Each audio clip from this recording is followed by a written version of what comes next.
Bonjour à toutes et à tous. Alors aujourd'hui, je fais une petite capture d'écran parce que je me suis dit que ça serait plus simple de vous expliquer, surtout pour les gens qui se lancent sur YouTube, qui comprennent pas trop, qui sont pas très à l'aise en montage. Là, vous êtes sous le logiciel Kdenlive qui est beaucoup d'intérêt pour si vous débutez une activité, que vous soyez sur Linux ou Windows ou Mac, puisqu'il est présent sur les trois plateformes et dans les trois cas, il est gratuit. Alors là, je vous donne un exemple. J'ai ma compagne en fait qui a fait une vidéo là.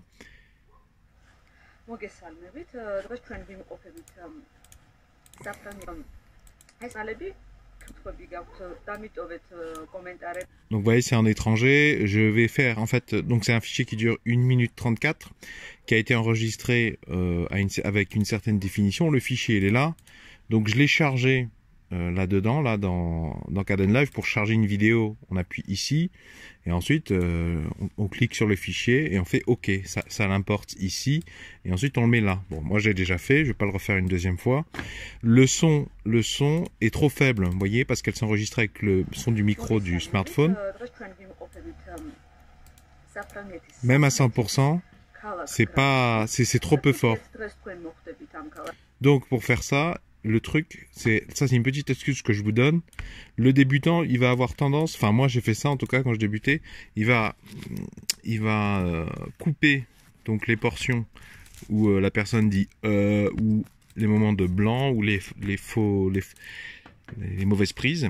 Et puis le problème sous Kdenlive, c'est que tu peux pas amplifier le son de plusieurs signaux d'un coup. Donc au bout d'un moment, quand tu fais des cuts, tu as rapidement des dizaines de morceaux. Excuse-moi, je te tutoie, mais c'est parce que je suis dans le jus là. Alors, il faut pas oublier, ça c'est une astuce que je te donne, sois attentif. Quand immédiatement tu as placé ton fichier vidéo sur la timeline, tu fais clic droit, ajouter un effet, audio, non, correction du son, amplification, et là tu mets au moins 2 voire 3. Moi j'ai testé 3, ça passe. Bon, le problème c'est que ma compagne elle n'a pas fait ce que je lui ai dit de faire attention au bruit de fond, donc on entend. Là, comme j'amplifie tout dans le signal, on entend les travaux et la piscine.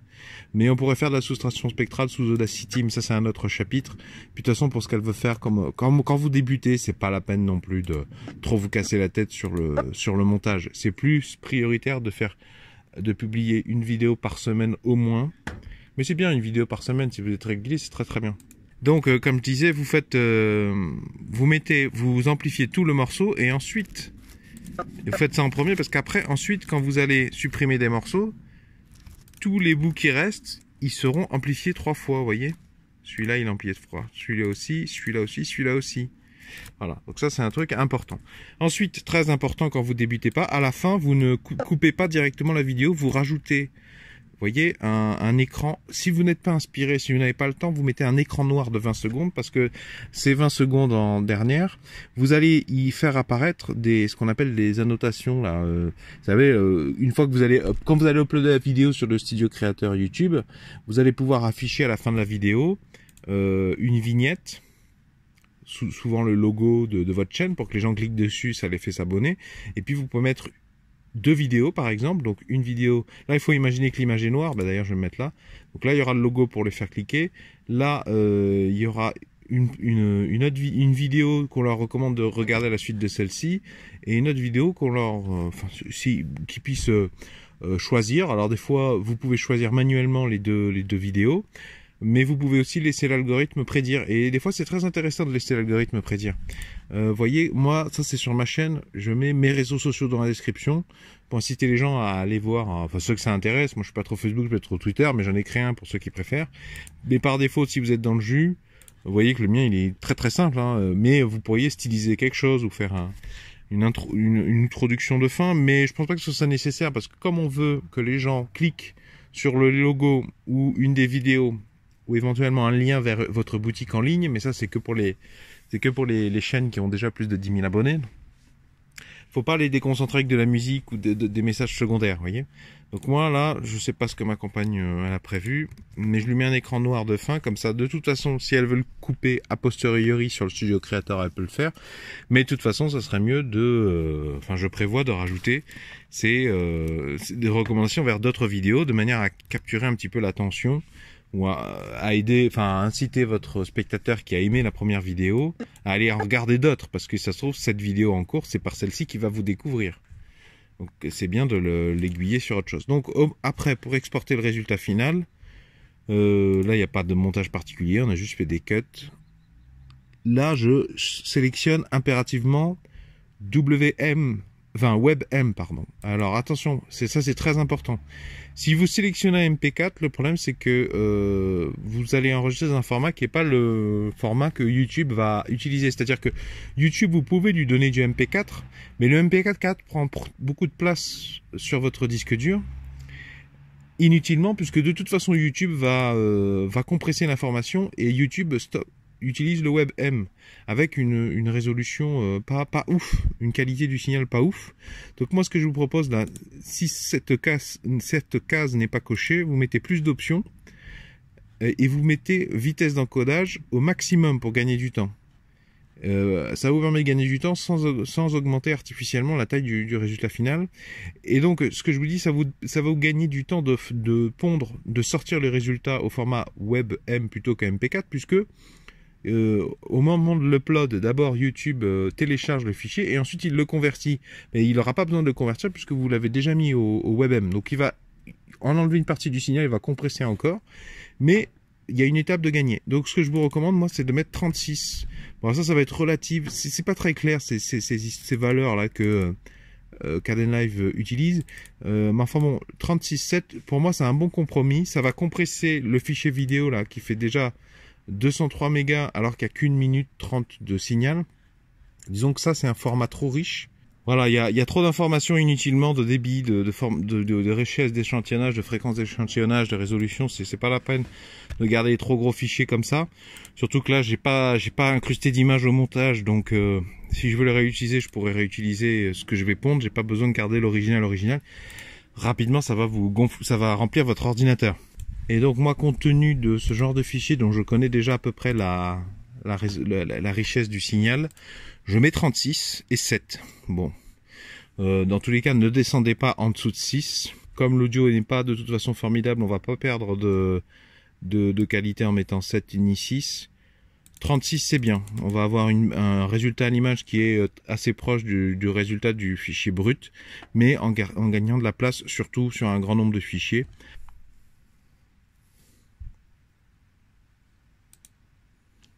Donc là, le résultat est en train d'être exporté ici. Alors, ce qui est très important, c'est que là, le nom rush, on s'en fiche, mais vous, il faut impérativement que... Moi, je me sers de ce fichier-là. J'ai toute une manière de procéder. Je marque la date à laquelle je vais publier la vidéo. Donc ici, par exemple, vous étiez le 9 septembre, vous marqueriez ça. Parce que c'est très important, mine de rien, c'est très utile d'avoir une date du jour à laquelle vous allez publier. Normalement, c'est affiché sur YouTube. Vous allez me dire, oui, mais ça dépend, parce que YouTube, déjà, il peut supprimer des vidéos sans vous avertir. Vous allez peut-être mettre en privé, mettre à jour la vidéo, rectifier. C'est toujours bon de savoir quel jour vous avez fait le montage et vous l'avez terminé. Et alors là, moi, ce que je vous conseille de faire dans titre, il y a le titre tel que vous allez le marquer sur le Studio Creator, c'est-à-dire le titre tel qu'il va apparaître sur YouTube. Mais donc qui est la question principale autour de laquelle vous avez dû centrer votre vidéo. Normalement, le titre, vous avez une idée du titre avant même d'avoir commencé à enregistrer la vidéo. C'était au moment où vous réfléchissiez à quelle vidéo vous allez faire, vous saviez à quelle réponse vous allez répondre. Donc là, la réponse à laquelle la vidéo répond, pardon, c'est comment faire un parfum personnalisé à Grasse ville. Alors je mets un synonyme composé. Je mets pas d'accent. Je mets pas d'accent parce que là c'est des noms de fichiers. Vous voyez, je vous conseille de retenir, allez, maximum 8 mots qui décrivent la question. Ne mettez pas des choses trop synonymes parce que YouTube gère les synonymes. Et ça, en fait, je vais le copier et je vais le mettre. Une fois que les calculs seront terminés, je vais renommer ce fichier et je lui donnerai comme nom ceci. Parce que ça va être vu par les algorithmes du Studio Creator YouTube et ça va être analysé. YouTube analyse, fait des histogrammes, se base sur ces mots pour établir des correspondances entre les requêtes des utilisateurs dans Google et afficher votre vidéo parmi les premiers résultats. C'est de l'analyse sémantique. Je ne vais pas plus dans les détails pour pas vous perdre. Et juste au-dessus, je mets le vrai titre tel qu'il va apparaître aux yeux des utilisateurs. Donc, comment se faire un parfum sur mesure dans la ville de Grasse. Voilà. Alors, vous avez, bien évidemment, ma compagne, il va falloir qu'elle traduise ça, chacun de ces mots, dans la langue qui la concerne. D'accord? Mais moi, je parle pas cette langue, et puis vous parlez en français, je pense que vous comprenez le message. Donc ça, je ferai un copier-coller au moment de l'upload. Vous voyez, là, je suis en train d'uploader c'est ça le titre de la vidéo. Là, je suis en train d'uploader une vidéo sur ma chaîne YouTube, c'est ça le titre. Le titre tel qu'il va apparaître. Ça, c'est la description, ça, c'est les tags, etc., etc. Je ne vais pas tout faire dans cette vidéo, je ne vais pas me diluer. Voilà, ça y est, le rendu était terminé en 3 minutes 4. Donc, le résultat, vous voyez, il fait que 96 mégas par rapport aux 200 mégas de départ. Et encore, j'ai rajouté 20 secondes inutiles, enfin d'écran noir. Alors, il faut vérifier le résultat, bien entendu. Alors, pour contrôler plus vite, vous allez dans vitesse, lecture. Moi, je vous recommande d'utiliser VLC. Là, VLC, c'est toute plateforme, hein, c'est gratuit. Mettez avance rapide, ça vous permettra de contrôler plus rapidement. Et puis, vous allez contrôler aussi le son. Alors, c'est très important de vérifier que le son, il est potable sur un ordinateur sans les enceintes, parce que généralement, le son des ordinateurs sans enceintes, il est vraiment mauvais. Il est un peu moins mauvais si l'utilisateur a l'habitude de brancher des écouteurs intra-auriculaires sur son ordinateur ou son smartphone. Hein. Vous savez que 70% des vues proviendront probablement d'un smartphone et donc probablement avec des écouteurs. Donc je vous recommande de tester le son à la fois en l'écoutant de manière un peu brutasse avec les écouteurs de mauvaise qualité d'origine sur la plupart des ordinateurs de bureau et à la fois avec des écouteurs pour vérifier que ça va, que vous n'avez pas trop amplifié le signal, parce que quand on amplifie trop le signal ou quand on déforme le son, il faut toujours vérifier le résultat.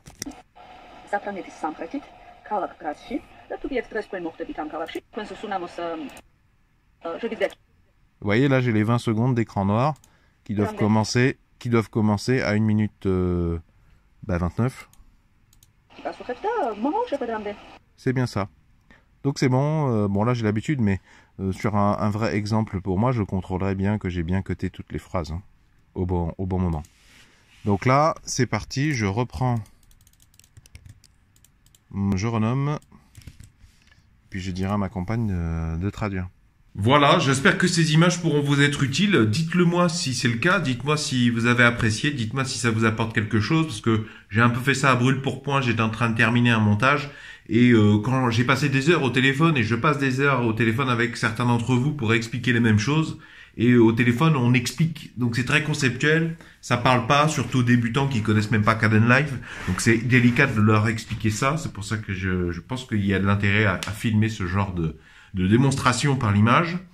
Malheureusement, ça n'est pas terminé à ce moment-là de la préparation de la vidéo. Hein. Avant de publier la vidéo, il faut notamment faire la miniature, faire la description et faire les tags. Donc, je vous recommande d'aller voir les 2 épisodes. Absolument, il faut que vous voyez ces 2 épisodes sur les tags. Ça sert à rien de tergiverser à droite à gauche, d'aller chercher des idées originales, tout ça, si vous comprenez pas ce que sont que les tags. Donc je vous mets les 2 épisodes dans la description sous les vidéos, et ils devraient s'afficher en fin de vidéo également. Si vous appréciez ma démarche, je vous invite à vous abonner à cette chaîne YouTube. Je suis là pour vous aider à vous faire connaître, vous, vos compétences ou votre produit en utilisant notamment l'outil YouTube, mais pas que. Vous pouvez soutenir ma démarche en laissant un pouce bleu ou un commentaire de soutien sous la vidéo. Vous pouvez poser également toutes vos questions. Pour celles et ceux qui ont plus de 40 ans, je pense que vous n'êtes pas trop des utilisateurs de YouTube. Je sais que ça sert à rien que vous vous abonnez sur YouTube si vous n'êtes pas un utilisateur régulier de YouTube. À ce moment-là, je vous mets un formulaire d'inscription dans la description sous la vidéo. C'est gratuit, c'est encadré par la réglementation générale sur la protection des données, et je vous enverrai par mail, parce que je sais qu'il y a quelques générations qui fonctionnent plutôt par mail. Je sais que si je vous envoie pas par mail, vous n'irez il n'y a aucune chance que vous ayez sur YouTube, parce que c'est pas quelque chose qui est spontanément ancré dans vos habitudes. C'est pour ça que je propose ce service. Vous avez le message et moi, ça me permet de faire des vues, quoi.